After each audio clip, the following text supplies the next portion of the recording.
Salve galera, passando aqui rápido para deixar um recadinho a respeito da nossa loja. É uma loja de capa de celulares personalizadas, as melhores capas de celulares do universo gangster estão aqui e você que gosta desse tipo de conteúdo já dá um pulo no site para conhecer todas as nossas diversas capas que temos. A gente atende diversos modelos de celulares e também temos um preço único de R$ 39,90, então não perca tempo e já garanta a sua capa personalizada. Enviamos para todo o Brasil, então já garanta a sua. Saudações, família! Sejam todos muito bem-vindos a mais um episódio aqui do nosso canal. Hoje vamos explorar a vida de Jimiker Thompson, a rainha de Los Angeles. Ela foi uma das mulheres mais poderosas do submundo nos Estados Unidos. Uma figura cercada de mistério, luxo e poder. Nos anos 80, enquanto a pedra se espalhava por comunidades inteiras, Jimiker Thompson emergia como uma das principais distribuidoras em Los Angeles. Mas quem era essa mulher que desafiava todas as regras em um mundo dominado por homens? Jimiker não veio de uma família abastada. Cresceu em um ambiente de pobreza e instabilidade, mas sua determinação a levou a trilhar um caminho surpreendente e sinistro. Seu império lhe proporcionou riquezas inimagináveis, mansões, carros luxuosos, roupas de grife. Ela tinha tudo o que o dinheiro podia comprar. Mas o que poucos sabiam era o preço que ela pagaria por esse estilo de vida. Neste vídeo, vamos mergulhar na história fascinante e sombria de Jimiker Thompson. Como ela construiu seu império, quais foram os momentos de glória e os momentos de queda, e finalmente, o que aconteceu quando a justiça bateu à sua porta. Se inscreva no canal, ative o sininho para não perder nenhum detalhe.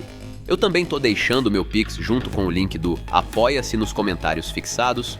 Considerem ser um colaborador do canal, nós contamos muito com o apoio de vocês. Agora, preparem-se para conhecer os segredos e as reviravoltas da vida da Rainha da Pedra.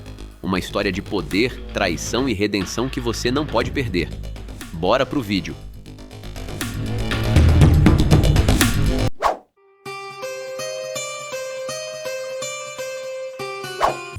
Jimiker estava no limite. Normalmente ela mostrava uma grande confiança, mas naquele dia foi diferente. Ela resistiu a uma grande tentação.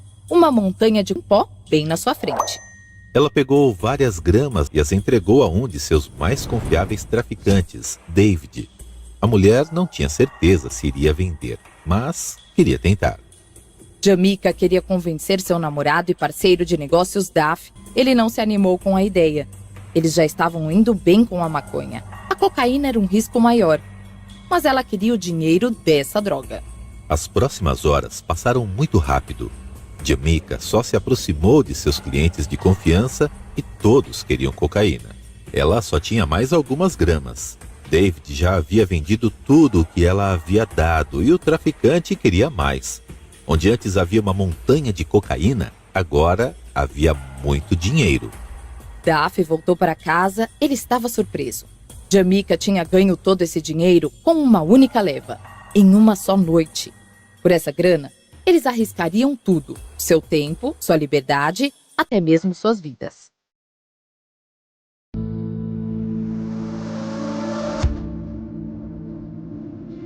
Ela tinha muito em comum com outros traficantes. Ela era impiedosa, violenta e tinha um apetite insaciável por dinheiro e poder. Mas também tinha outra vantagem que nenhum dos outros grandes criminosos tinham. Ela era uma mulher. Como mulher, estava muito consciente de que se esperava que ela não fosse muito ambiciosa, fosse menos astuta e menos agressiva do que os homens ao seu redor. No início, ela se ressentiu dessa injusta realidade que a colocava como inferior. Mas no negócio das drogas, ou como os criminosos chamam, o jogo, Jimiker aprendeu que o fato dos homens subestimarem as mulheres era uma vantagem. Na verdade, o fato de ser uma mulher a levou ao topo do jogo e lhe deu as recompensas que ela mais queria: dinheiro e poder. Em 1981, a criminosa e seu namorado, Duff, estavam assistindo um jogo de futebol em casa. Ela viu o namorado babando em cima de um comercial para uma enorme televisão.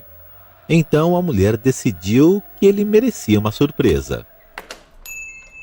No dia seguinte, entrou em uma loja de eletrônicos no luxuoso bairro de Santa Mônica. Ela foi diretamente para o balcão e sabia exatamente o que queria.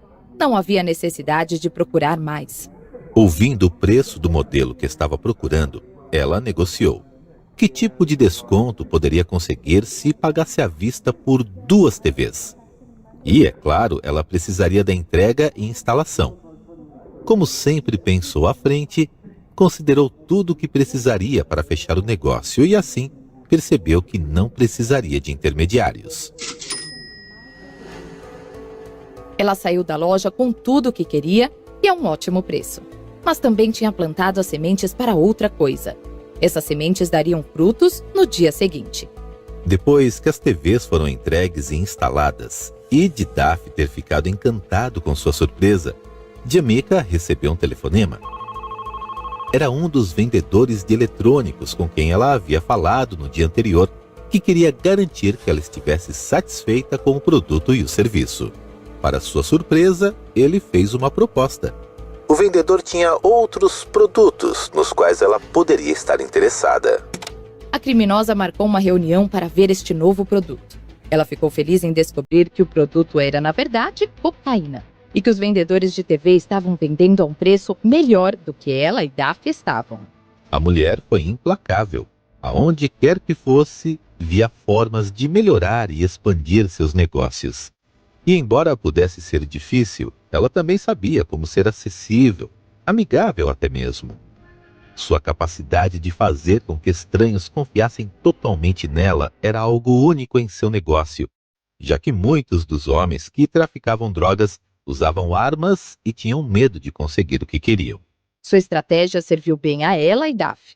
Em um episódio do programa chamado Gangsters, America's Most Evil, Jamaica lembrou o ponto alto de seus esquemas. South Central, no início da década de 80, foi como vender sorvete. A criminosa disse que, na época, não era nada para mim ter 50 quilos de cocaína na garagem. Nós tínhamos 3 bocas de venda de drogas. Elas funcionavam 24 horas por dia, 7 dias por semana, 365 dias por ano. Fora isso, nunca fecharam e o dinheiro era coletado todos os dias. Jamaica escreveu em seu livro de memórias que ela e Duffy colocavam apenas notas de $100 em seu cofre, em um banco de Beverly Hills, porque não havia espaço para notas menores. O estilo de vida deles melhorou na medida em que sua riqueza crescia. Seu namorado reformou a casa de sua mãe e transformou a garagem dela em um cômodo de luxo para ele e seus amigos jogarem. E quando eles queriam jogar em Las Vegas, iam de jatinho particular. Jamaica levou suas amigas às compras na Rodeo Drive, onde disse para elas comprarem o que quisessem em lojas como Fila, Gucci, Chanel e Armani. Ela adquiriu um gosto pela vida boa. A criminosa nunca provou o produto que a tornou milionária, mas era viciada em outra coisa: dinheiro. Esse desejo insaciável criou um ciclo. Quanto mais grana tinha, mais ela queria. Jamaica e Duffy não foram os únicos que enriqueceram. Em toda Los Angeles, especialmente em South Side, os jovens ficavam ricos da noite para o dia no negócio de cocaína. Carros elegantes tornavam-se comuns em bairros pobres como Compton. A criminosa e seu namorado tinham mais carros do que eles podiam guardar em uma única garagem. Mas a polícia de Los Angeles notou eles. E assim suas táticas foram as mais extremas que a cidade já tinha visto até então. Enfrentando a pressão política para limpar as ruas antes dos Jogos Olímpicos de 1984, o chefe de polícia, Daryl F. Gates, usou um tanque militar de 4 toneladas para abrir casas suspeitas de esconder esquemas de cocaína. A violência não veio apenas das autoridades. Traficantes de drogas concorrentes muitas vezes usaram uma força brutal para ganhar território e acesso à cocaína. Mas Jamaica não deixou que o perigo afetasse seu jogo. Ela disse em uma entrevista: "Havia muita violência ao meu redor, mas a violência não me afetou. Isso nem mesmo me incomodou. Eu me sentia intocável." Sua atitude inabalável em relação ao derramamento de sangue e ao caos, sua obsessão com dinheiro e poder, sua fixação em ter controle. Tudo isso remonta à infância da criminosa.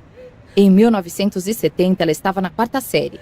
Quando voltou para casa, descobriu que sua família tinha sido despejada de sua casa alugada na Avenida Sycamore, em Los Angeles. O quintal estava repleto de bens da família.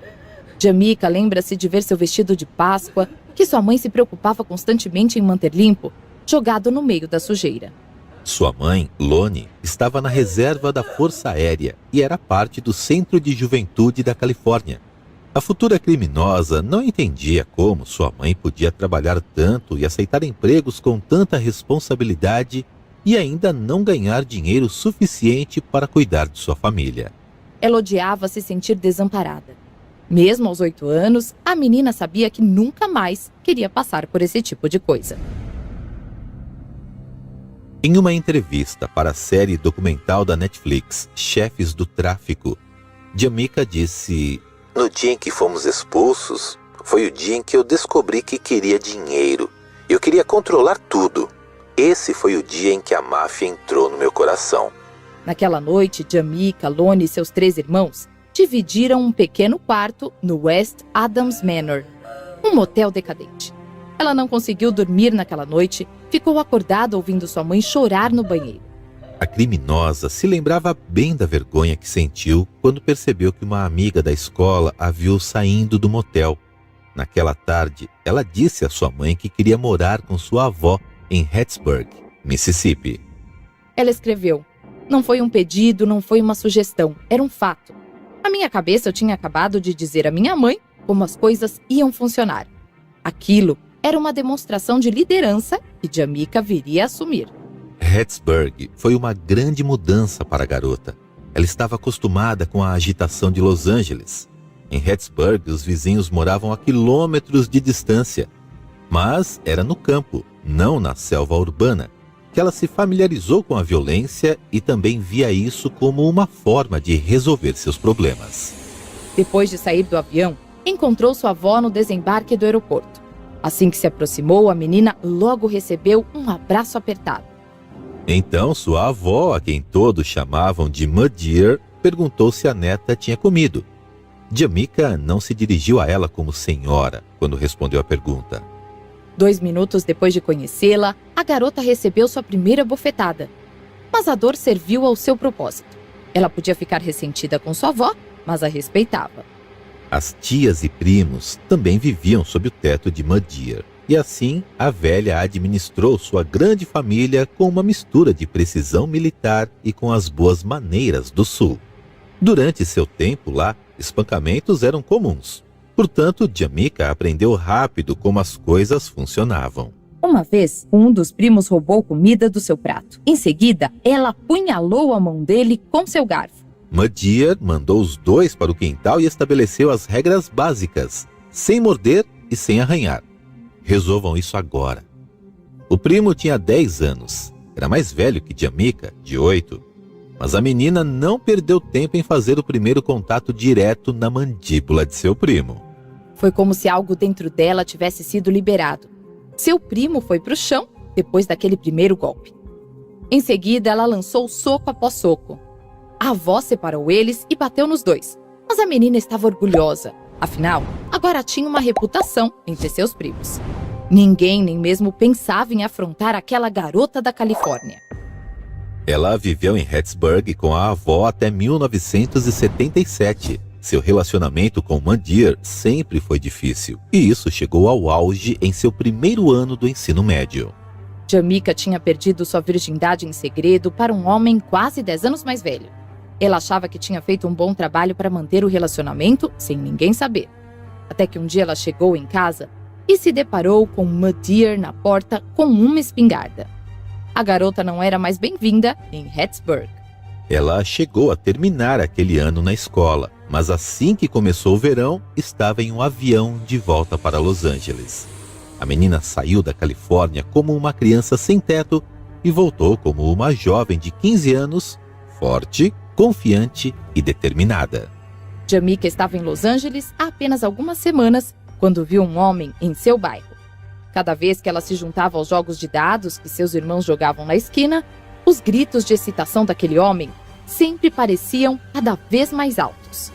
Seus irmãos chegaram em casa depois de uma noite de jogo e a jovem perguntou sobre este homem alto e bonito. Seu irmão Tony disse a ela que seu nome era Anthony Mosley mas eles o chamavam de Duff. Quando perguntava sobre Duff, ela só ouvia coisas boas. Uma amiga em comum confirmou que ele era engraçado, limpo e decente. A futura criminosa confessou: "Eu quase fiquei louca, estava apaixonada." Jamaica Thompson, de 15 anos, estava de volta a Los Angeles no verão de 1977 para seu segundo ano do ensino médio e logo se viu atraída por um carismático jogador de dados chamado Duff. Todos na vizinhança o conheciam e o amavam, mas para a jovem havia uma coisa que colocava esse homem acima do resto: seu dinheiro. Duff a levou para o restaurante Mary Callender no primeiro encontro. Antes deste passeio, o melhor restaurante que ela já havia ido era o McDonald's. A garota não podia acreditar que podia segurar o menu na mesa, ao invés de pedir em um balcão. Um casal de idosos na mesa ao lado não tinha dinheiro suficiente para pagar a conta. Então, Duff deu ao garçom $50 e ficou relutante quando o casal veio agradecer. Ele apenas ficou feliz em ajudar. Jamaica ficou impressionada com o dinheiro que Duff lhe mostrou e ainda mais com a maneira como ele gastava. Mesmo tendo ganho muito dinheiro, ele nunca permitiu que isso o tornasse arrogante ou mal educado. E de onde veio todo esse dinheiro? Da maconha.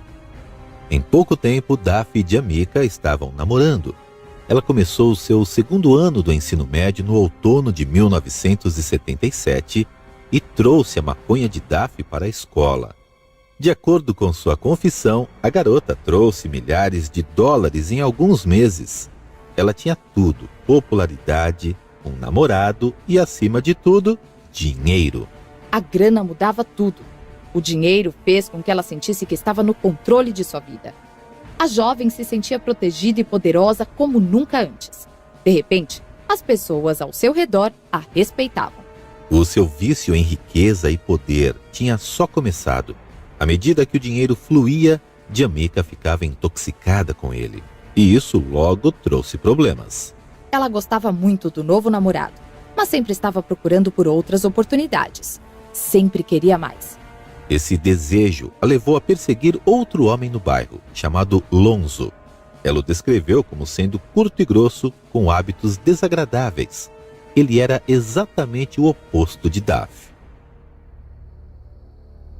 Uma noite, a jovem viu Lonzo na varanda de um apartamento. Ela sorriu para ele. Então, em um instante, o homem pulou da varanda para a rua. Ele perseguia um vizinho que estava lhe devendo. Em seguida, pegou o sujeito e rasgou o bolso de trás de suas calças para pegar seu dinheiro. A primeira coisa que Jamaica pensou foi: de jeito nenhum Duff faria isso. Ela reconheceu algo em Lonzo que sentia em si mesma, um instinto assassino. E a jovem se sentiu atraída por isso. Antes que percebesse, ela estava entre dois homens. A garota adorou isso, mas ao mesmo tempo foi mais possessiva com Duff. Ela adorava saber que tinha dois homens na mão. Além disso, não permitiria que outras mulheres se aproximassem de seu homem. Ela até brigou com uma colega de classe em um estacionamento do Burger King, depois de ouvir a garota mencionar o nome de Duff. Com dois homens e um controle total, Jamaica se sentia no topo do mundo. Mas, como logo aprenderia depois, ninguém pode ficar no topo para sempre. Após alguns meses lidando com o tráfico de drogas, a escola e dois homens, seu mundo foi abalado quando descobriu que estava grávida aos 16 anos e Duff não era o pai. Ela não tinha contado ao namorado sobre seu amante, a fim de manter sua fidelidade e respeito. Mas enquanto ela estava longe dele, teve um caso com Lonzo, um homem incrivelmente sexy com quem nunca planejou ter um futuro. A jovem contou a Lonzo sobre a situação. Sem se demorar, ele sugeriu que ela fizesse um aborto. Depois de falar com sua mãe, Lone, ela foi em frente com o aborto. A criminosa escreveu: "O aborto me machucou mais do que qualquer coisa que eu já tinha sentido. E foi a coisa mais assustadora que eu já passei. Mas o pior de tudo foi que isso me trouxe um vazio horrível que eu nunca havia sentido."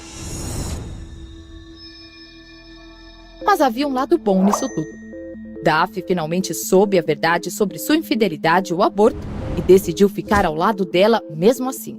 Enquanto a jovem recuperava seu físico e emocional do aborto, o namorado a visitou com comida, presentes e com um bom humor. Em uma época difícil, ele era a única luz no fim do túnel. Lonnie conheceu ele através do aborto. Jamaica não havia contado à sua mãe sobre a relação com Lonzo e a deixou assumir que Daffy era o pai. O namorado a protegeu e manteve a mentira. A garota não sabia o que tinha feito para merecer um homem tão leal, mas uma coisa era certa: ele era um verdadeiro guardião. Na primavera de 1979, sua mãe foi chamada pela reserva da Força Aérea e permaneceu no Japão. A filha ficou encarregada de cuidar de seu irmãozinho Cliff, que tinha apenas 1 ano. No entanto, ela tinha apenas 17 e ainda era uma jovem no ensino médio. Daffy provou ser bondoso mais uma vez. Ele foi morar com eles e cuidou de Cliff enquanto a namorada estava na escola. Enquanto ela observava seu parceiro assumir a responsabilidade da casa, se apaixonou ainda mais por ele. O casal começou a pensar em um futuro juntos, depois que Jamaica se formou no ensino médio e ficou obcecada com o mesmo desejo que se repetia em sua vida: o controle. Enquanto viviam juntos na casa de sua mãe, Daffy começou a dirigir seus negócios de lá.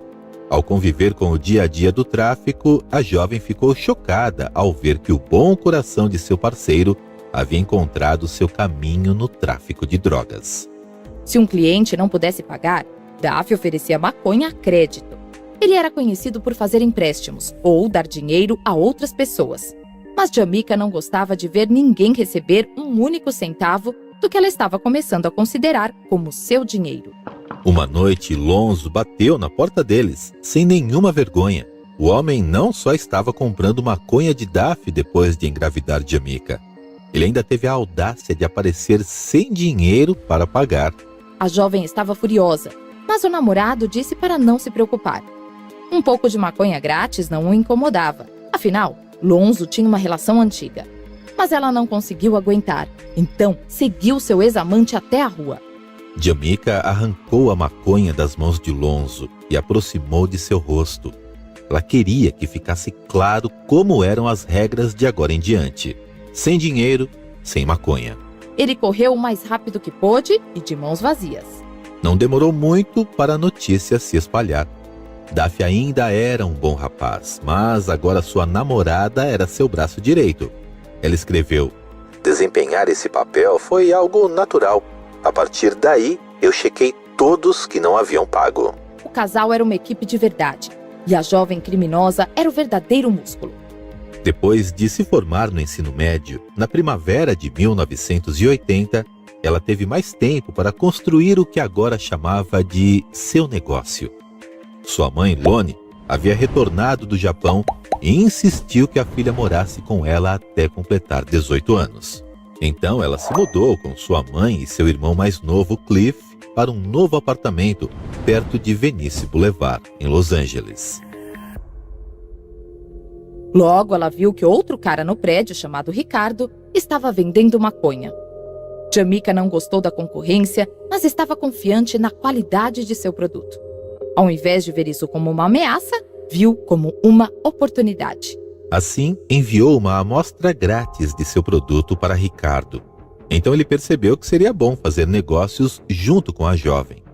De acordo com as memórias da criminosa, "Eu lhe dei uma amostra e pronto, fechamos negócio."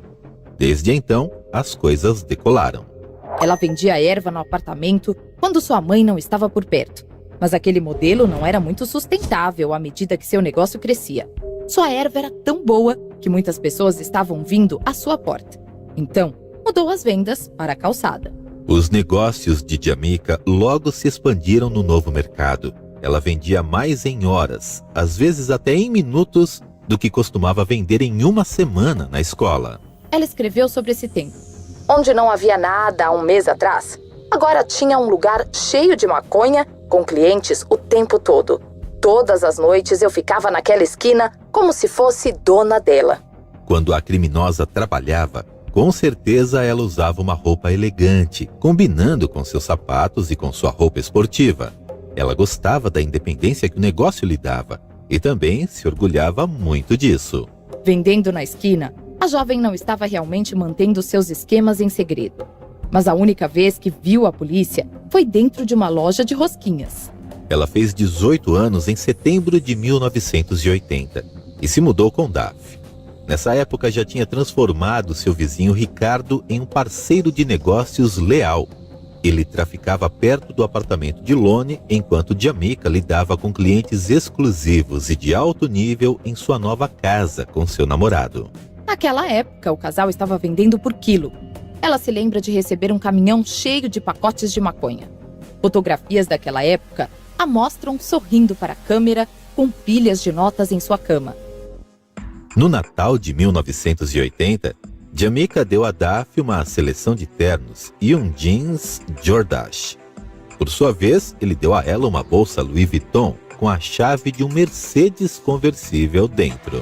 Eles estavam desfrutando de uma vida boa. Mas para a criminosa, isso a deixou apenas mais sedenta por poder e dinheiro. No final dos anos 80, ela recebeu uma ligação. Daphne tinha sido preso e precisava ser libertado. Ela não sabia nada sobre fianças, então fez o que todos nós fazemos se precisarmos de ajuda. Ligou para sua mãe. Lone deu a ela o número de um fiador que conhecia, chamado Willie. A jovem seguiu as instruções de Willie e assim chegou à delegacia com $10 mil para pagar a fiança. Um Rolls Royce verde da cor do dinheiro parou na frente. O homem que saiu do carro estava usando um terno combinando com botas e cinto de couro de crocodilo. Ele possuía uma casa em Baldwin Hills, com vista para o centro de Los Angeles. Naquele dia, Daphne saiu da prisão e Jamaica conheceu um homem tão rico quanto ela queria ser. A criminosa estava convencida de que havia muito mais do que o dinheiro de fiança por trás da riqueza de Willie. Levou várias semanas, mas depois de muitos telefonemas e refeições juntos, ela ganhou a confiança de Willie. O momento pela qual a jovem estava esperando chegou. Ele estava pronto para trabalhar com ela. No final dos anos 80, Jamaica Thompson tinha 18 anos e ela tinha acabado de conhecer um fiador chamado Willie, que ajudou a tirar seu namorado Daphne da cadeia. O homem era podre de rico, então a criminosa estava certa de que ele fazia algum negócio ilícito e ela queria entrar. Depois de semanas tentando convencer, Jamaica havia marcado uma reunião de negócios. Chegando no endereço que Willie lhe deu, ela percebeu que se tratava de um motel, então ficou atenta. Antes, eles se encontravam em restaurantes ou em sua casa. O lugar a intrigou. Ela não tinha certeza do que esperar. Mas o dinheiro vinha em primeiro lugar. Então, a jovem saiu do carro. Willie lhe deu as boas-vindas. Não tinha ninguém no quarto, exceto uma bolsa Gucci. Ela ficou de pé enquanto Willie lhe fazia um longo discurso sobre como o trabalho que ele confiou a ela exigia paciência e lealdade à organização. Mas Jamaica queria ir direto ao assunto. Finalmente, ele abriu a bolsa e tirou uma balança de precisão. Willie começou a instruí-la sobre como usar o equipamento, mas dessa vez ela o cortou. Ela sabia o que fazer com uma balança. Então, eles foram direto ao ponto. A próxima coisa que tirou da bolsa foi um saco plástico cheio de pó branco. Era cocaína e era a primeira vez que a criminosa tinha visto a droga que iria definir sua vida. Ele mostrou como medir cocaína e o que cobrar. $100 por uma única grama, 50 por metade e 25 por um quarto. Quando ela perguntou quanto queria pelas drogas e pela balança, ele disse que o primeiro lote era de graça. Então, Willie lhe mostrou um rolo de preservativos coloridos e disse: escolha um sabor. O homem tinha tratado Jamaica como uma profissional até então. Essa proposta era degradante e nojenta. Mas essa cocaína poderia lhes trazer o estilo de vida com o qual ela sempre sonhou. Assim, ela escolheu o vermelho cereja. Naquele dia, a jovem criminosa aprendeu uma lição importante sobre a construção da confiança em suas relações comerciais. No futuro, ela iria se certificar de que seria ela a oferecer os preservativos. Ela estaria no controle. O negócio de cocaína de Daphne e Jamaica decolou muito rápido. Logo, Willie estava entregando sua cocaína 1 quilo de cada vez. E depois foram 2 quilos. E depois foram 4. Como o namorado costumava dizer, eles eram vencedores. Mas, quando estavam se estabelecendo como traficantes de cocaína, o jogo mudou mais uma vez. Uma nova forma de cocaína nasceu ali mesmo em Los Angeles: o crack. Cocaína em pó poderia ser cozida com um pouco de bicarbonato de sódio e água para formar pedras que poderiam ser fumadas. Isso aumentou muito os efeitos eufóricos da cocaína, porque fumar a droga fez com que ela entrasse no sistema sanguíneo mais rápido. Assim que o efeito se esgotava, os usuários queriam cada vez mais. Era incrivelmente viciante e mais barato que a cocaína em pó. Em 1980, a polícia de Los Angeles estava sobrecarregada. De acordo com Jack Hickey, um ex-policial, parecia que o crack estava sendo vendido em cada esquina. Hickey até se lembrou de um lote de árvores de Natal que aceitava crack como pagamento. Os carros estacionados na rua tiveram suas antenas arrancadas para serem usadas como tubos de crack improvisados. Jamaica aprendeu sobre o crack, porque seus clientes começaram a pedir pela droga. Logo, todo o negócio mudou.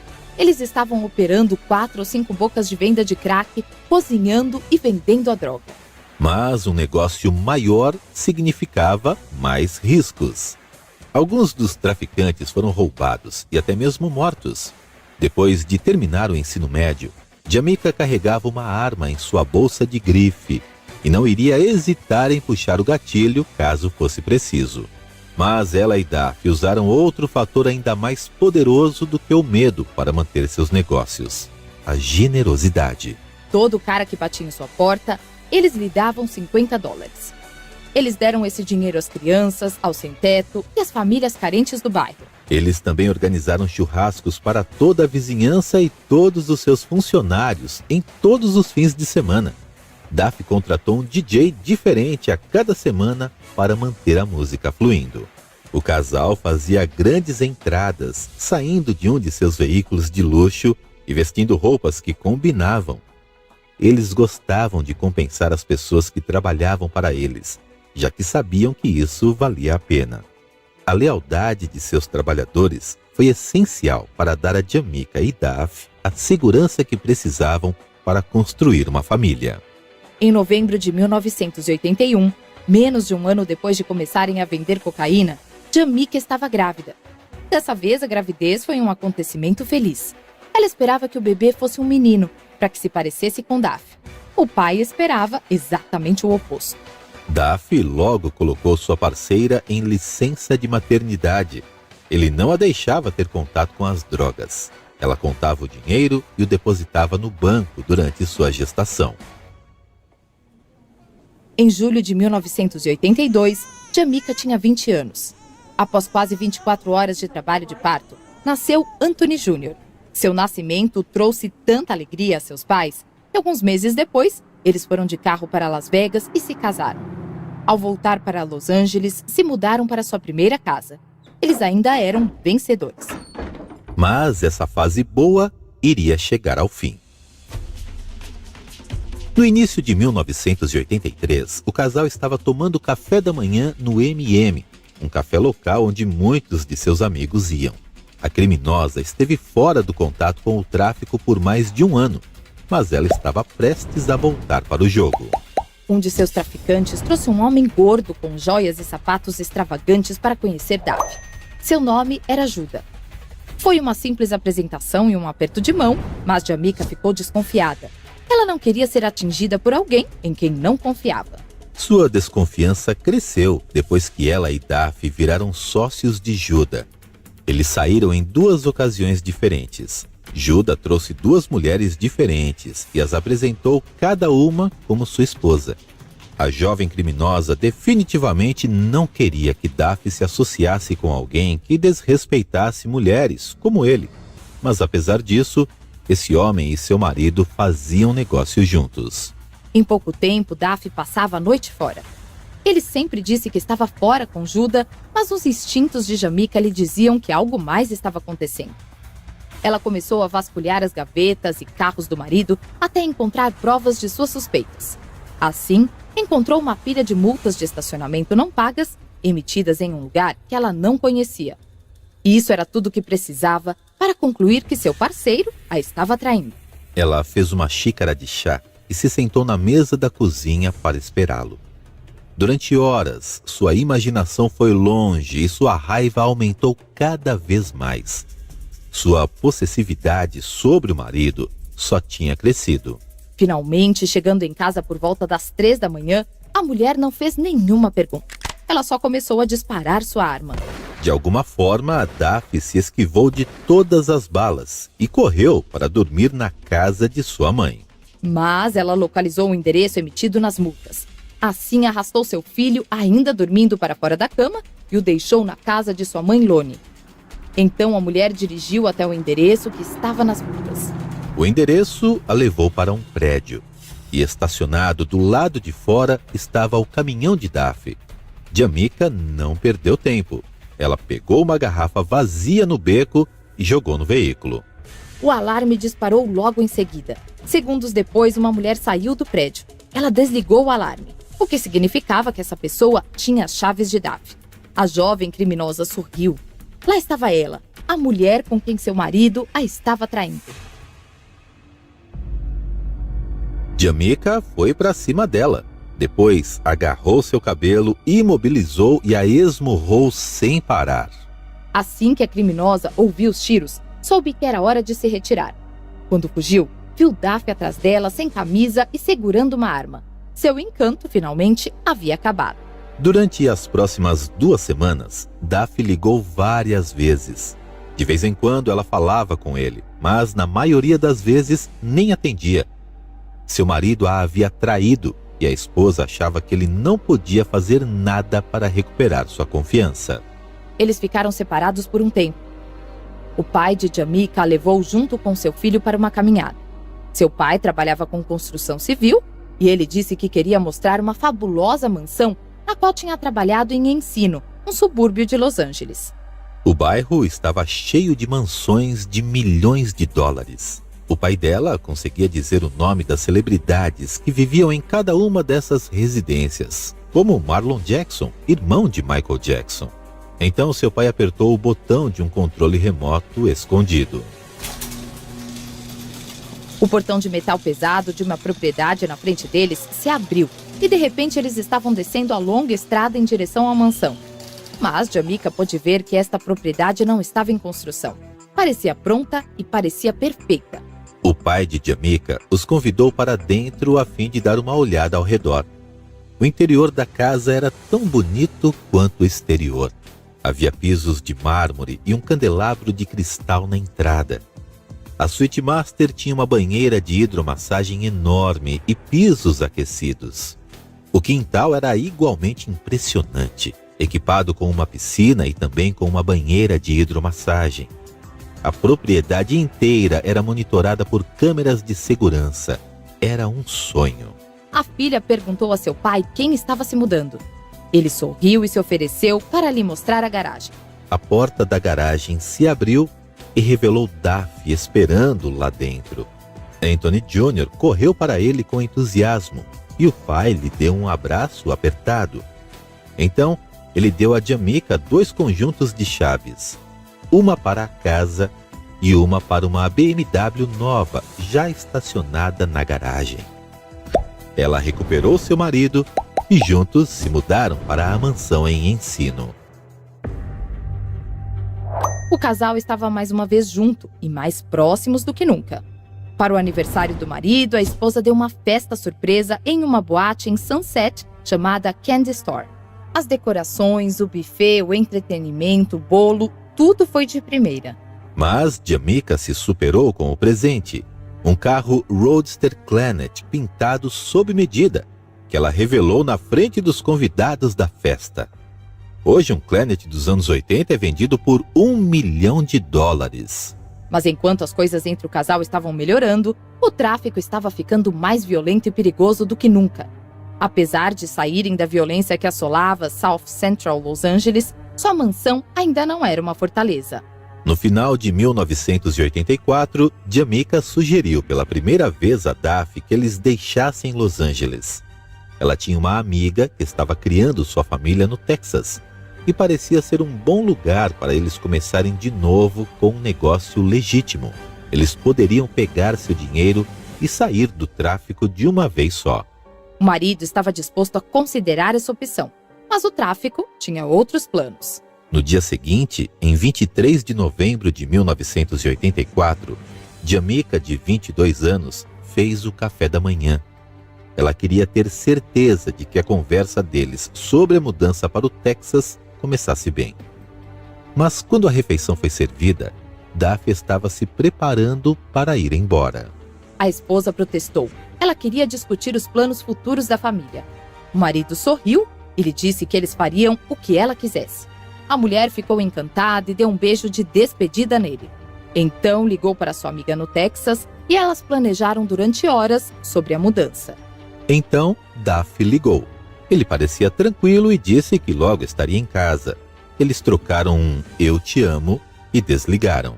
Poucas horas depois, uma amiga de Jamaica ligou. Ela perguntou se Daphne estava bem. Ela tinha acabado de ouvir que ele levou um tiro em um lava-jato onde gostava de jogar dados. Jamaica garantiu à sua amiga que seu marido estava bem, que tinha acabado de falar com ele. Então, o telefone tocou de novo. Ela atendeu. Era outro amigo informando a mesma notícia. A mulher sentiu um frio na barriga. O telefone tocou mais uma vez. Agora era a mãe de Daphne. Ela pediu para vir até sua casa. Ele tinha sido baleado e ela queria que Jamaica a acompanhasse até o hospital. Os piores medos da jovem estavam se tornando realidade. Assim, ela colocou Anthony no carro e dirigiu até a casa da sogra. Quando chegou lá, o quarteirão inteiro já estava lotado de carros. Ela parou e caminhou através da multidão quando viu um rosto indesejado se aproximando. Era Judah. Judah falou em um tom que transmitia elegância, mas nenhuma pitada de remorso. Daphne estava morto. Jamaica ficou atordoada. De repente, sua vida perfeita se despedaçou. Agora, ela era viúva e seu filho não tinha mais pai. A jovem não foi capaz de encontrar a mãe de Daphne no hospital. Ela foi direto para o necrotério da cidade. Jamaica não podia acreditar que tinha conseguido. Ela não via seu filho Anthony há 6 meses. Seu único contato era por telefone, e cada ligação terminava do mesmo jeito, com seu filho perguntando quando ela ia voltar para casa. Por quase 2 anos, Jamaica fugiu das autoridades. Naquele momento, ela estava evitando correr riscos. Mas isso durou até 23 de junho de 1993, dia da formatura de Anthony na 6ª série. E a mãe não queria perder mais um dos eventos de seu filho. Ela pegou uma dúzia de rosas amarelas que havia colhido para ele e atravessou o estacionamento. Assim, chegou depois que a cerimônia começou, para que não fosse vista pelos policiais no meio da multidão. Jamaica entrou no auditório. A cerimônia estava quase completa. Os formandos subiram ao palco e cantaram Heal the World, de Michael Jackson, para seus pais e professores. A criminosa procurou entre as crianças ao redor do palco e lá estava Anthony. Ela estava tão orgulhosa dele. Até que sentiu uma mão agarrando seu braço. Uma voz sussurrou perto do seu ouvido. Não faça uma cena. Você está presa. Jamaica e seu marido Daphne expandiram seus negócios da maconha para o lucrativo ramo da cocaína em Los Angeles. Mas o sucesso deles resultou na morte de Daphne, e Jamaica tinha apenas 22 anos quando isso aconteceu. Nesse episódio, vamos explorar como a criminosa teve que se reinventar após a morte do marido e como ela se tornou uma das mais ricas e mais poderosas traficantes de drogas que os Estados Unidos já viu. Jamaica Thompson Hairston e seu falecido marido Daphne dirigiram uma rede de tráfico de cocaína muito bem sucedida e lucrativa em Los Angeles no início dos anos 80.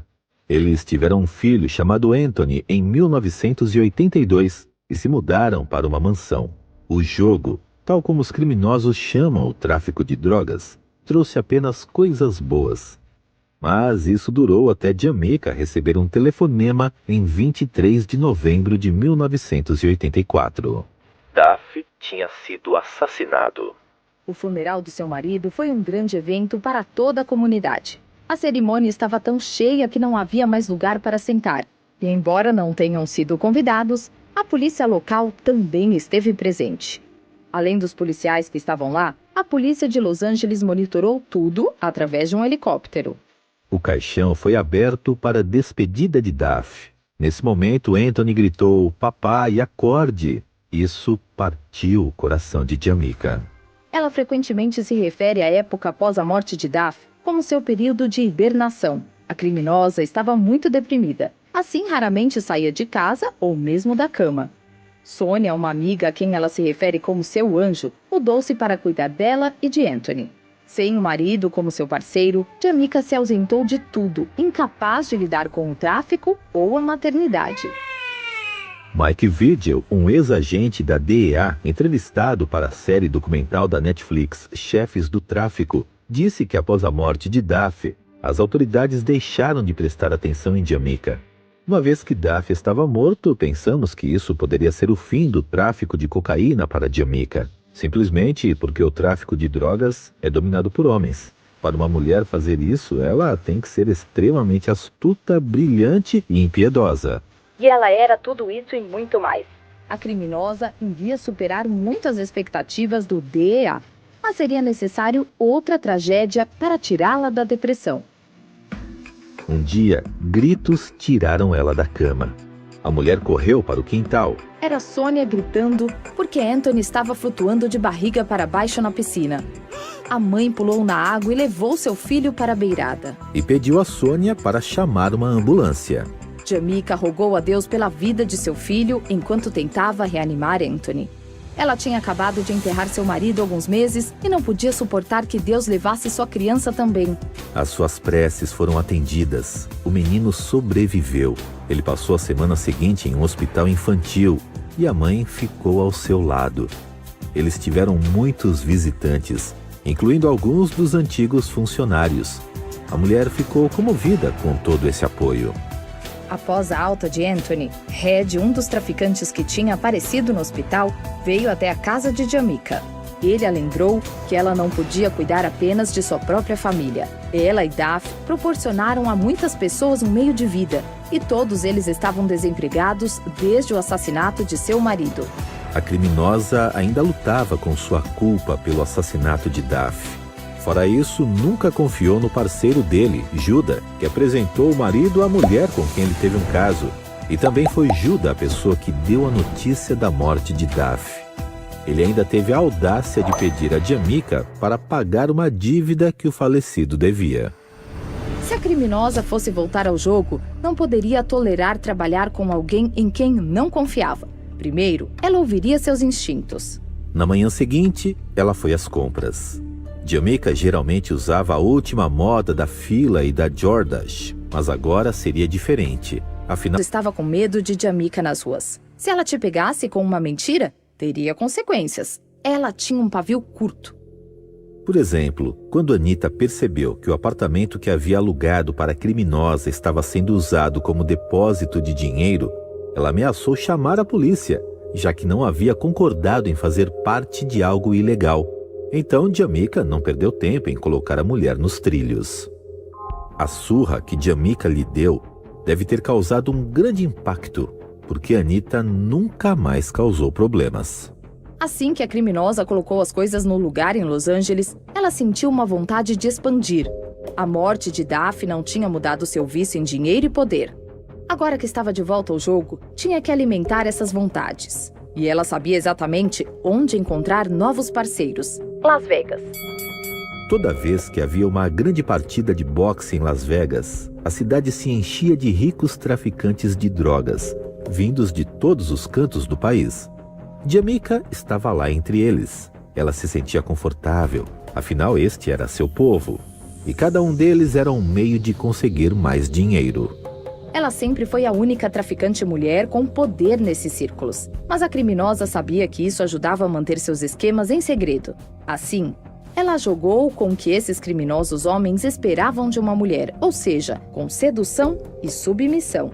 Depois de algumas bebidas e alguns flertes, os negócios começaram quando perguntavam a Jamaica se ela conhecia alguém que comprava drogas. Ela bancava tímida, dizendo que tinha que fazer algumas ligações. Na realidade, ligaria para os seus funcionários para movimentarem seu estoque. A criminosa estava feliz em agir como uma espécie de intermediário. Fazendo isso, conseguia manter a guarda de seus parceiros baixa. Ela sabia muito bem como usar seu apelo sensual para conseguir o que queria, mas apenas fazia sexo com os grandes apostadores, ou seja, homens que poderiam fornecer negócios lucrativos. Seu tempo no tráfico mostrou como o sexo pode funcionar para fechar um negócio. Enquanto a criminosa estava no controle de tudo, ela realmente gostava disso. Assim que os negócios foram fechados, Jamaica conseguiu 50 quilos de cocaína entregues em Las Vegas em 24 horas. Logo em seguida foram 100 quilos. E assim ela expandiu seu negócio de Los Angeles para Las Vegas. Considere o quanto ela estava ganhando. 1 quilo de cocaína contém 1.000 gramas. Nos anos 80, 1 grama de cocaína custava cerca de $100. Portanto, um único quilo renderia 100 mil. Jamaica vendeu até 100 quilos de cada vez. Isso são 10 milhões de dólares.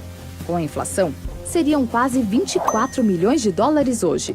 É claro que ela não impediu sua expansão em Vegas. Eventualmente, a criminosa se aproximou de um dos traficantes que conheceu, chamando ele de Detroit. Esse apelido não era por acaso. O sujeito a seduziu a visitar sua cidade natal, que era de fato Detroit. Detroit colocou Jamaica e seu filho Anthony em uma suíte luxuosa de hotel, enchendo eles de presentes e levando-os aos melhores restaurantes. Não houve discussão sobre sexo ou negócios, o que agradou ela muito. O fato de Detroit estar indo devagar mostrou à mulher que ele era um homem sério. Ele sabia realmente jogar. Depois de um mês inteiro se conhecendo, Detroit fez uma pergunta durante um jantar. Ele queria saber qual era a profissão dela. Naquela mesma noite, a criminosa pegou um avião para Los Angeles. Na manhã seguinte, ela voltou à cidade de Detroit com 2 empregados e 50 quilos de cocaína. Ela voltou para o mesmo hotel de luxo onde Detroit a estava hospedando. Mas dessa vez, ela mesma fez a reserva para 2 quartos. Assim, colocou a cocaína em um e convidou Detroit para o outro. Uma vez que conversaram, Jamaica abriu a porta do outro quarto, revelando as drogas. Durante os 2 meses seguintes, ela ganhou mais dinheiro do que nunca.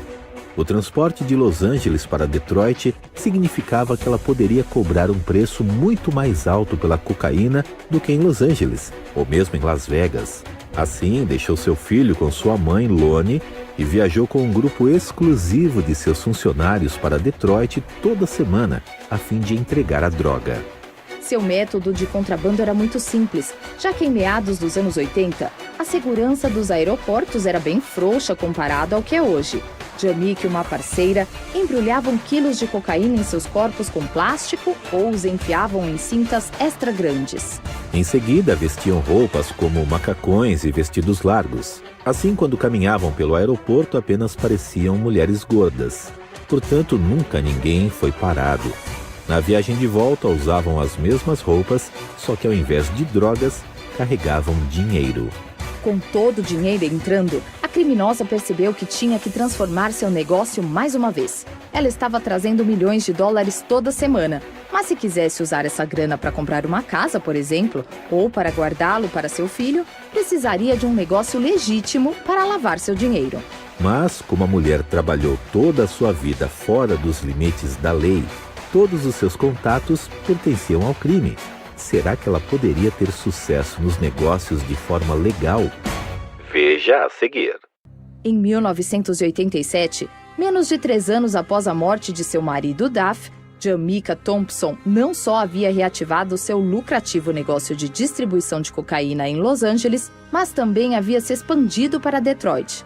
Nesse momento, ela tinha apenas 25 anos. Mas, como disse Notorious B.I.G., mais dinheiro, mais problemas.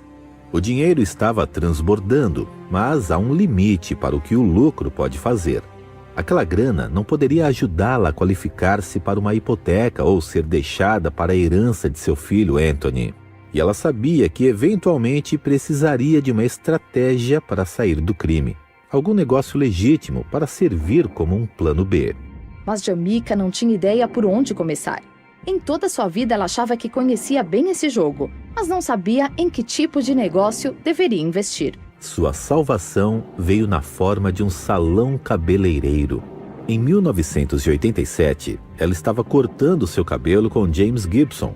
um cabeleireiro de Los Angeles que atendia a todas as celebridades negras da cidade na época, incluindo a atriz Cicely Tyson e as cantoras Stephanie Mills e Cheryl. Assim, Gibson aconselhou a criminosa a entrar no ramo da estética. Ela imediatamente abraçou a ideia, já que sabia que as mulheres negras tinham muito orgulho de seus cabelos e estavam dispostas a gastar muito dinheiro em uma peruca de alta qualidade. Era perfeito para seus propósitos. Quanto maior a transação, mais eficiente seu negócio seria para lavar grandes somas de dinheiro do tráfico. Então ela entrou no negócio de beleza. Gibson disse a Jamaica que os cabelos da mais alta qualidade vinham da Itália. Seu tempo no jogo havia lhe ensinado a não perder tempo com intermediários. Então ela partiu para encontrar sua própria conexão direto da fonte. Depois de um pouco de busca, encontrou o que procurava em Palermo, Itália. Armazéns cheios de cabelos naturais, brilhantes e bonitos. Então, ela fez o que fazia de melhor.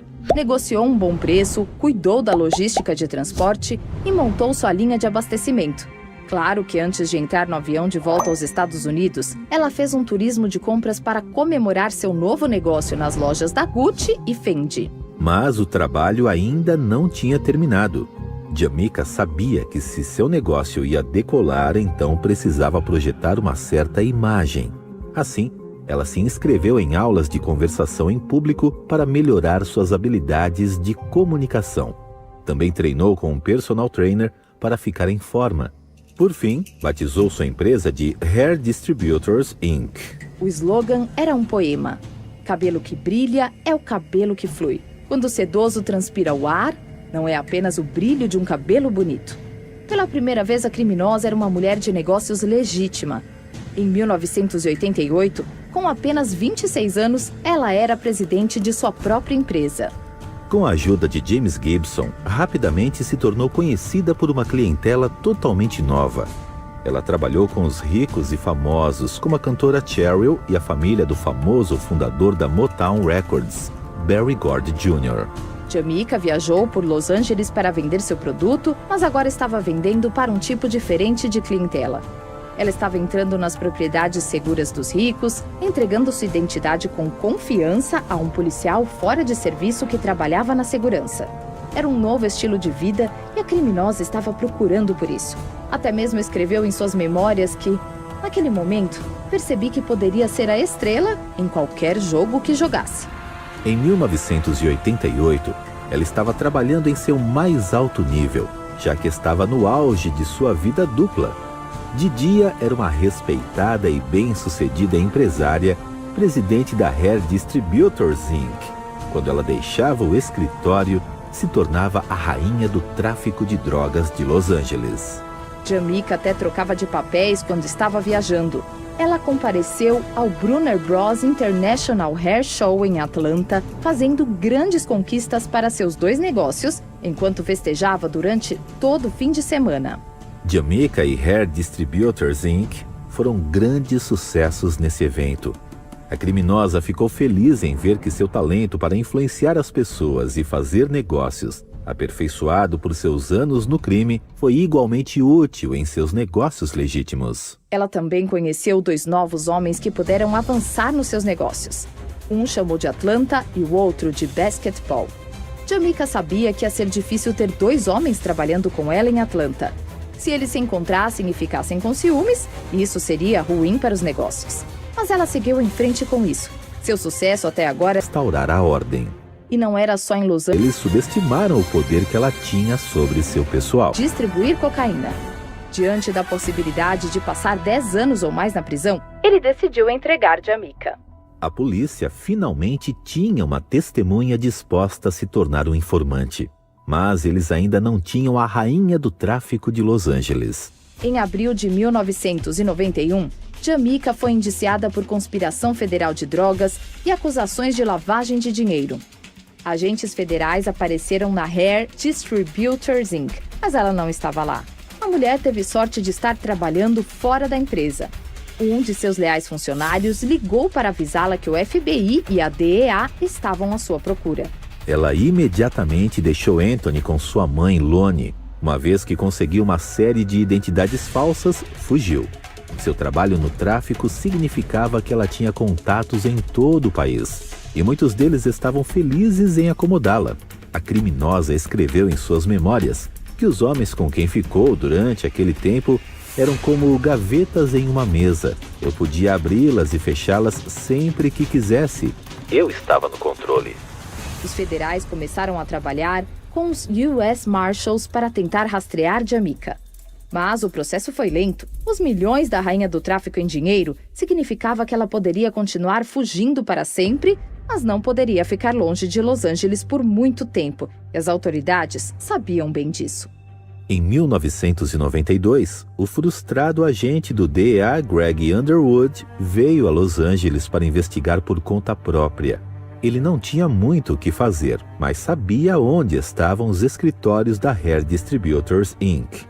Ele conseguiu um mandado de busca e vasculhou os estabelecimentos, mas não encontrou evidência de atividade ilegal. Um sargento da polícia local apontou para um certificado da escola primária local, a Cowan Elementary, pendurado na parede perto da escrivaninha de Jamaica. Era um prêmio que Anthony conseguiu.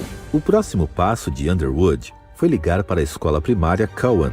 Ele soube que a formatura seria em junho e que Anthony se formaria na 6ª série. Parecia um tiro no escuro, mas o agente estava tão obcecado pela criminosa que estava pronto para agir de acordo com um simples palpite. A seguir, o DEA orquestra uma operação ambiciosa e complexa em uma formatura de uma escola primária. Agora, voltamos à nossa história. Jamaica Thompson fugiu da polícia quando uma acusação federal foi feita contra ela em abril de 1991. Ela tinha conexões românticas e criminosas por todo o país, o que lhe facilitaria ir de um lugar para o outro e mudar sua identidade. Ela passou um tempo em Birmingham, Miami, Chicago, Detroit, Atlanta. Quase 2 anos se passaram desse jeito. Vendo que não poderia ir além em sua busca, o agente do DEA, Greg Underwood, investigou o filho da criminosa, Anthony, que vivia com a mãe de Jamaica, Lonnie, enquanto ela estava fugindo.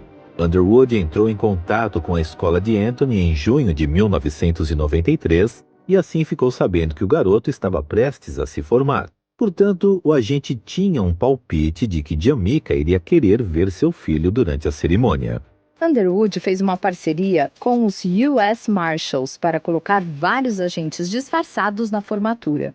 Alguns estavam vestidos como zeladores, outros como pais e professores, mas todos sabiam quem era o alvo. A cerimônia começou e Jamaica não apareceu, o que fez com que o agente do DEA ficasse um pouco decepcionado. Ele havia gasto muitos recursos em um palpite e parecia que não iria ter sucesso. A cerimônia estava no final, quando as portas do auditório foram abertas por uma mulher negra, bem vestida e carregando um buquê de flores. Ela usava óculos de sol Chanel num auditório de pouca iluminação. Os agentes disfarçados ficaram tensos. Era ela. Assim que Jamaica se sentou, os 2 agentes mais próximos se aproximaram de cada lado e agarraram seus braços. Um deles sussurrou no seu ouvido que estava presa, mas que ela não deveria fazer uma cena. Foi naquele momento que Anthony, ainda no palco, viu sua mãe. A alegria ficou estampada em seu rosto. Ele gritou por ela e pulou do palco para correr em sua direção. Jamaica ficou nervosa. Tudo o que queria era abraçar seu filho, mas estava atordoada com o pensamento de que ele estava prestes a testemunhar sua prisão. Outra coisa passou pela cabeça da criminosa. Sua bolsa continha várias identidades falsas e cartões de crédito ligados a seus pseudônimos. Essa evidência poderia criar um novo caso contra ela. Sem pensar muito, a mulher jogou a bolsa para uma amiga. Mesmo que os outros agentes infiltrados quisessem aquela bolsa e as provas que tinham dentro, sua amiga não abriria a mão dela, e os agentes estavam muito cautelosos em não fazer uma cena. Jamaica pensou rápido e seus leais amigos a salvaram mais uma vez. Anthony desacelerou ao se aproximar de sua mãe. Ele percebeu que algo não estava certo. Ela ficou arrasada, mas engoliu seu nervosismo e pediu a um dos agentes para deixá-la abraçar Anthony. Ele deixou. Jamaica teve alguns segundos para abraçar seu filho. Ela não queria deixá-lo, mas tinha que fazer isso. Ela foi levada para a viatura, quando olhou para trás e viu o rosto de Anthony cheio de lágrimas. A mulher se sentiu mal. Em suas memórias, disse que ser presa na frente de seu filho era a pior sensação que qualquer mãe pode sentir. Jamika sabia que ele estava experimentando o mesmo sentimento que ela teve ao ver sua família despejada anos atrás. Vergonha, constrangimento, isolamento, solidão. Era o mesmo tipo de humilhação que um dia sentiu. Tudo tinha mudado para ela de novo. Pela segunda vez em sua vida, sentiu como se estivesse vivendo um pesadelo que nunca havia imaginado. A criminosa disse: "Eu pensei que tinha tudo sob controle, mas quando eu senti as algemas sendo colocadas em mim, percebi que estava vulnerável agora." Após sua prisão, ela foi extraditada para Illinois. Lá ficou presa em uma pequena cadeia municipal fora de St. Louis, enquanto aguardava julgamento. A água que saía da torneira em sua cela estava tão enferrujada que ela bebeu apenas suco em pó fornecido pela cadeia. O caso contra Jamika foi baseado no testemunho de Chess e sua família, que trabalhavam no tráfico de drogas. Ela sentiu-se confiante ao entrar no julgamento. Chess era um viciado em drogas e o conflito de interesses de sua família deveria tornar seu testemunho fácil de ser desacreditado. Mas o estado de Illinois tinha uma carta na manga. O queixo de Jamika caiu quando Cassandra, uma secretária da Hair Distributors Inc., entrou na sala de audiências. Essa mulher testemunhou que a criminosa havia pedido a ela para transportar drogas para Chess em Illinois. Jamika sentiu-se traída. Chess escolheu testemunhar contra ela, mas em troca, ele estava conseguindo sua liberdade. Cassandra não enfrentaria anos de prisão. Ela estava apenas ressentida porque sua chefe tentou envolvê-la em atividades ilegais. Foi o início de uma longa jornada que a criminosa estava prestes a embarcar. Seria a jornada para entender a destruição que ela tinha causado com o tráfico de drogas. A líder do tráfico foi condenada por conspiração por distribuir cocaína e lavagem de dinheiro. Ela estava enfrentando a possibilidade de uma sentença de 25 anos à prisão perpétua, mas ainda teria que esperar 6 meses na cadeia para uma sentença. O promotor público ofereceu a Jamika um acordo semelhante ao de Chess. Ela poderia reduzir sua sentença se fornecesse provas contra outros traficantes. A mulher recusou. Em sua opinião, todas as suas decisões foram suas e ninguém mais deveria ter que enfrentar as consequências de suas ações. Pela primeira vez desde que sua família foi despejada anos atrás, a criminosa não estava no controle de sua própria vida. Ela dedicou todo o seu trabalho para construir e manter esse controle, mas, ironicamente, foi esse mesmo trabalho que lhe tirou o controle. Sua convicção também significou que ela finalmente enfrentou as consequências que seu crime teve em seu mundo. Ela sentiu que havia feito a coisa certa por seus funcionários, mas nunca havia considerado os danos que todas as drogas estavam causando à sua cidade. Quando percebeu isso, a culpa era demais para suportar. Enquanto Jamika aguardava a sentença, o estresse e a má alimentação na cadeia a deixaram doente. Depois de sofrer um duro interrogatório antes da sentença, ela estava desesperada por um alívio. Assim, foi para a capela da prisão pela primeira vez, procurando consolo. Lá, um padre estava trabalhando com um grupo de detentos. Ele perguntou a eles se alguém queria receber o Espírito Santo, e Jamika se ofereceu. O padre colocou a mão em sua testa e passou óleo. No momento em que seus dedos tocaram sua cabeça, ela começou a falar em uma língua que nunca tinha ouvido antes e que não entendia. Jamika foi dominada por uma onda de amor e alegria. Ela podia sentir Deus trabalhando dentro dela. Quando o padre perguntou se alguém desejava ser batizado, ela foi até a pia batismal de prata. A criminosa escreveu em suas memórias: "Quando eu saí da água, comecei a falar na minha nova língua, mas dessa vez eu sabia exatamente o que estava dizendo." Assim se ajoelhou imediatamente em frente a seu beliche e começou a rezar. Eu me lembro de ter entrado no meu dormitório e coberto minha cabeça. E eu comecei a confessar cada pecado durante horas. Eu me senti tão pura, limpa, refrescada e nova. Durante toda a noite, ela ficou de joelhos, confessando. Assim confessou pecados que havia esquecido, pecados que nunca havia falado em voz alta com outro ser humano. Embora tenha ficado acordada a noite toda, quando o sol nasceu, se sentia relaxada e calma. Seus pecados tinham sido perdoados. Enquanto esperava sua sentença, Jamika leu a Bíblia inteira, 2 vezes. Ela participou do estudo bíblico na capela e assistiu a todos os cultos que pôde. Também começou a pregar para os outros detentos e até mesmo para os guardas da prisão. E assim ela continuou mudando. A rainha do tráfico escreveu: "Eu continuei vendo o meu passado pelo que ele era. Havia muito orgulho, vergonha e dor. Mas Deus jogou tudo isso fora e substituiu por amor, alegria e bondade." Quando sua sentença chegou, 6 meses depois, ela parecia uma nova mulher. Mas o promotor não se conteve. Em sua declaração, disse que ela era uma ameaça para a sociedade, já que arruinou famílias e destruiu vidas. Mas então, Jamaica recebeu uma sentença de 15 anos, muito menos do que esperava. Ela foi forçada a desistir do controle que tinha sido sua única fixação por tantos anos. Mas Deus realmente a ajudou. Ela continuou a expandir sua fé durante seus anos na prisão. Ela pregou aos detentos e fez a diferença em muitas vidas. Até mesmo pregou a alguns condenados famosos, incluindo Griselda Blanco, outra magnata da cocaína. Também ajudou uma detenta a recuperar sua fé após ter sido diagnosticada com câncer terminal. Ela até sentiu como se Deus falasse com ela às vezes. A ex-criminosa até mesmo previu corretamente os resultados de alguns dos casos de suas acusações, mas apenas quando foram favoráveis. Jamaica fez tudo o que pôde para cuidar de seu filho quando foi presa. Todo dia pegava o telefone para falar com ele antes de ir para a escola pela manhã. Uma vez por mês, Anthony vinha à prisão para visitá-la. Conforme Anthony crescia, suas visitas se tornaram menos frequentes. Ela sentia falta de ver seu filho, mas sabia que tinha que dar a ele a liberdade para tomar suas próprias decisões. E o menino certamente deixou sua mãe orgulhosa. Em 2003, quando Anthony tinha 19 anos, Jamaica viu um programa de skate na televisão da cadeia. Seus olhos se arregalaram quando ouviu o locutor dizer: "O próximo no Vancouver Slam City Jam, o skatista profissional Anthony Musley."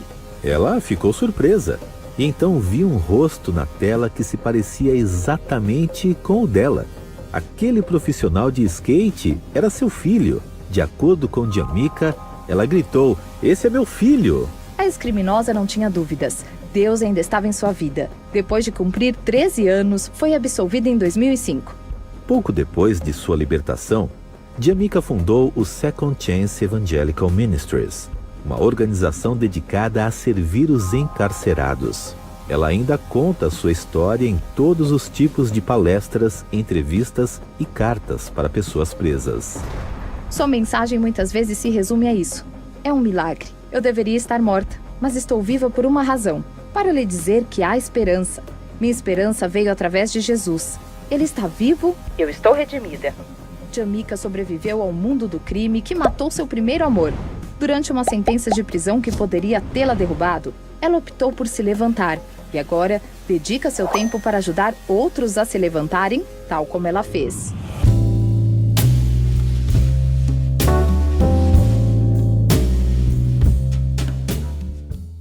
Salve, família! E assim, chegamos ao fim da saga de Jamaica Thompson, a rainha do crack. Ela nos revela uma história de ascensão meteórica e queda devastadora.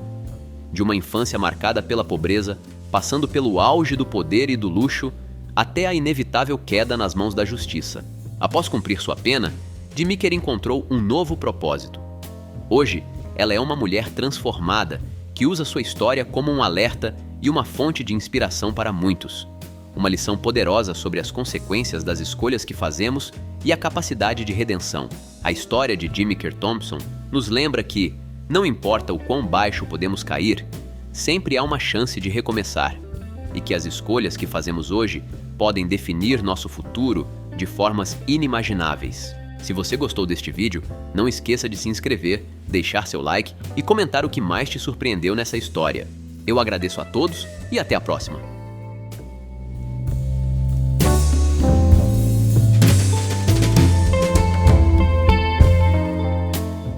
Salve, família! Se você acompanha e gosta do meu trabalho, eu preciso muito da ajuda de vocês.